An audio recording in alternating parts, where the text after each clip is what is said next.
Welcome back, ladies and gentlemen. This is Knack, and we have got live tournament action coming at you right now on MLG's A Shattered Temple. Whoops, hold on. Yep, MLG's Shattered Temple. Let's get that nameplate up.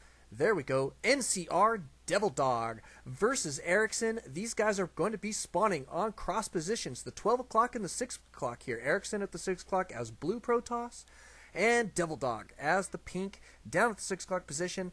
Protoss versus Protoss here. I'm kind of excited to see how this is going to go. Now, DevilDog, I am actually going to be rooting for this guy. I will be completely honest. He is one of those guys that hangs out with Team Alt all the time, trying to become a part of that, and seems to be doing a pretty solid job of it. He's working on some nice things for Alt StarCraft, and doing some pretty cool stuff that's going to be helpful as we get the website launched and things like that. So pretty neat to have him around, and it's fun to see him playing in the tournament tonight. So I'm interested to see how this is going to go for him. Both of these guys going to be getting their pylons early, however, in very different positions. Eriksson not going to be walling off, and it looks as though DevilDog is going to go for some kind of wall off here. At least he's got this pylon positioned like you would if you're going to wall off against, like, say, a Zerg or something like that. So, but that would be pretty interesting here. Is he going to do it? Yeah, I think he is. So now he's getting just a little bit behind in the timings, though. However, we can see that Eriksson's timing here is slightly ahead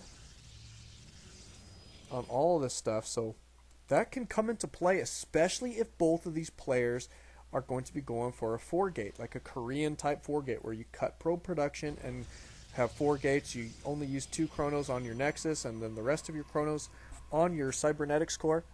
That's a Korean 4-gate, and it's a fairly effective method, very widely used in Protoss versus Protoss still. So, I mean, it can be, that very well could be exactly what we're going to see here. Uh-oh. Eriksson built this pylon a little late, it looks like. There goes his cyber core. Cyber core for DevilDog, right on about the same time, though, so not too bad. Looks like DevilDog's going to be in pretty decent shape. Eriksson's got lots of scouting, trying to get some good information here. He is only seeing 1 gas at this point, not taking one of his own. So far, these builds look pretty identical, aside from slight timing differences. So, kind of interesting here. Now, let's take a look at units tab for just a second.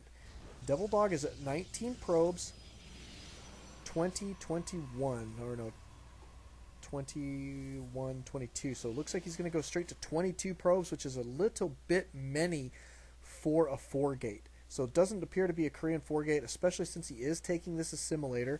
And it looks like Eriksson going to be doing about the same thing here. Going to be continuing to chrono boost probes here, getting more out. He does have his second gas up as well. And looking around his base just to make sure there are no pylons in his base.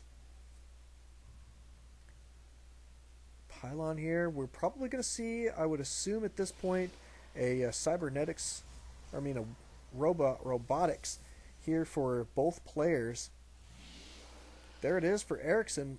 We need to see one from DevilDog now.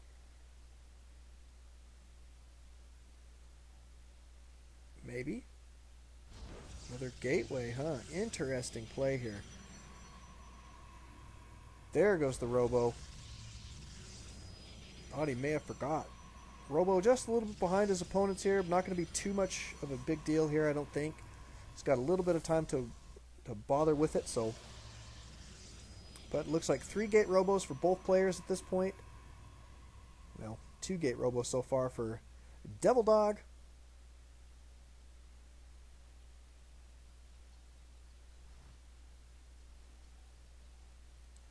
And the Robo is up. We are getting out an Immortal right away here for Eriksson. Is he going to use his Chronos on that? Maybe not.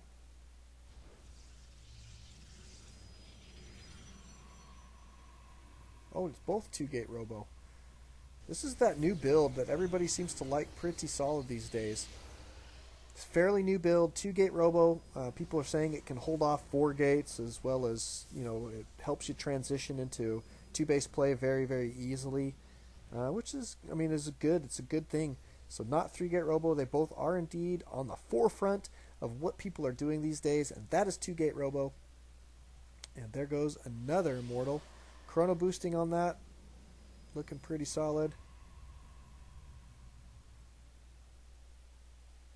One coming out for DevilDog as well.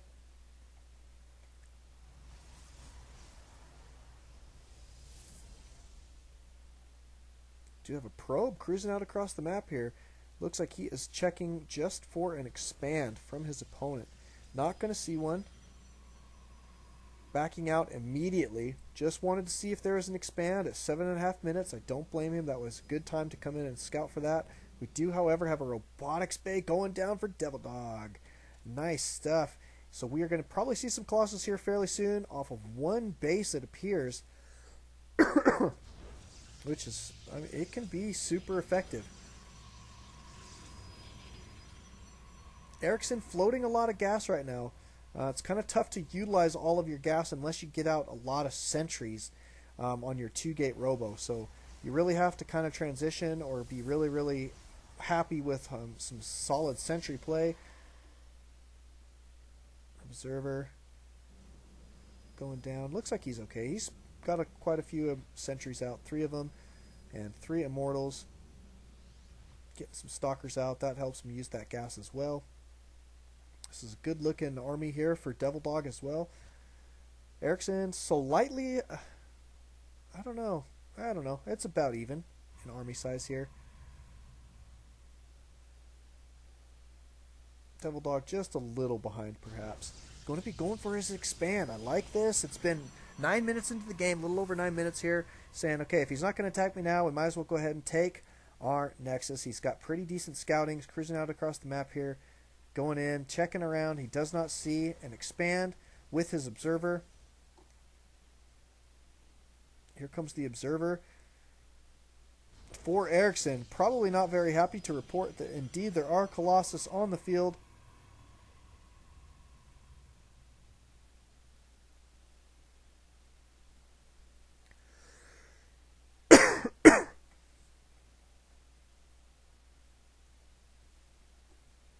Is Eriksson going to expand? That is the question right now.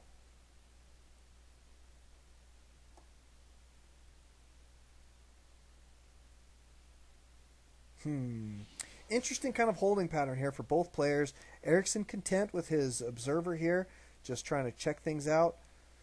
DevilDog content with what he saw, going to be moving his observer back. Probably going to try and get a snipe on this observer. I think is a great idea. Just blind your opponent whenever you can. This stalker going to be guarding to see if there's any movement out across the map. Is this guy on move command? No, he is on A command. A move. Good, good, good.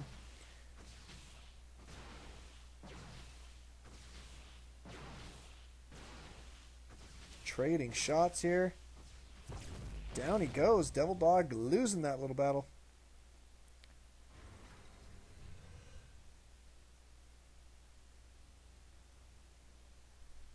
And the expand now going down for Eriksson. Is he going to transition? Yes, he is. There's his Robo Bay. He's already got one Colossus out on the field. So we're going to see a nice, looks like two base play here with Colossus. We'll see if anybody's going to take an expand. It can be difficult at this point. Once you got those Colossus out on the field, you just have to kind of watch your opponent and make sure that you've got the same army size that they do. When they start to move out across the map, kind of a holding pattern. You play very defensively this way with the two-gate robo opener. Another gateway going down back here in the back for Eriksson, so that's going to put him on 3 gates. Double gas down here for our quad gas, I guess I could say, here for DevilDog. He has got 3 warp gates right now, chronoing like crazy on his robotics. He's got a lot of minerals, though, that he needs to spend, so I'd like to see him probably toss, since he's got so many minerals, he might as well toss down another robo. That would put him slightly ahead in his Colossus production as well, so wouldn't be a bad idea. I'd like to see him probably do that, or at least get something else. Now another gateway is fine as well. But he is scouting his opponent's base here, does see what's going on.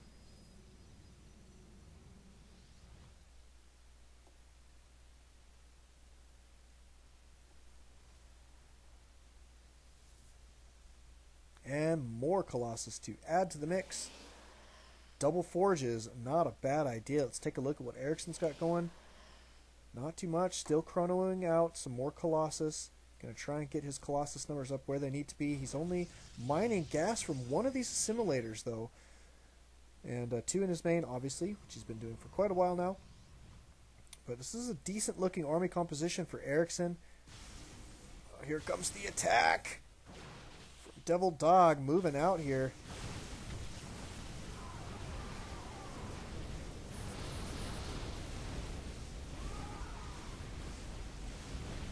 Looks like DevilDog might have to back up. I don't know. It just depends on if he can keep these Colossus alive. It looks like he is going to be able to keep them alive. And the Colossus Wars going at it right now. Oh, sniping back and forth. Is he going to get the snipe on that one? Yes, he is. And backing out immediately. Going to try and save these two. That was a pretty nice trade there for him. Good job there for DevilDog. So let's take a look at units lost and see what that's going to look like. Eriksson did indeed come up behind that way. So not great position there. I think, I don't know. It came down to some of the force fielding from DevilDog, but also these Colossus up on the high ground tend to be a little less effective because if the units are in a line this way on the map, and your Colossus are shooting this way, they're not hitting as many with that splash damage and that line damage. So sometimes it's more effective just to have them sitting behind your army just like this. Just the way that DevilDog came in. So it was a pretty nice play there. And double upgrades going. +1/+1. Getting chrono boosted out. More gateways here for Eriksson. And another Robo, which I think is a nice move here. I'd like to see another Robo from DevilDog at this point. He's going to need higher Colossus numbers.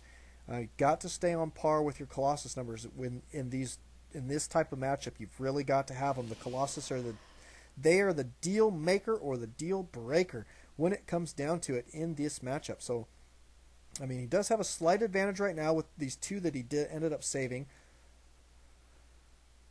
But, I mean, he's got to stay on top of that, especially if he lets his opponent go too long with the double Robo here, chrono boosting out, double Colossus, then it could be problematic. However, Eriksson is going to be at a slight disadvantage on his upgrades, so he has not started any upgrades. He does have his forge out, but no upgrades on the way yet. And DevilDog going to be moving out right now. I think this is great timing. Looks like he's going to be gearing up to do quite a bit of damage. +1/+1 is not going to be complete, but it does not matter.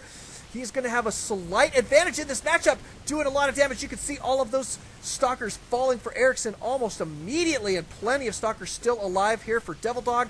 Going to be taking down the Colossus. Colossus going down for Eriksson. Eriksson going to be in a lot of trouble here. DevilDog going to be streaming some reinforcements across the map and doing a lot of damage. Going to snipe this Nexus immediately, but it is too late. That is the GG. Eriksson leaving that game, and DevilDog will be moving on in the tournament, so congratulations. Very, very well done there. Nice play. I like that attack timing. Didn't even have to wait for his upgrades to finish to take that down. Extremely well done there. Thank you guys for watching. Don't alt-tab. Always alt StarCraft. We will see you guys next time.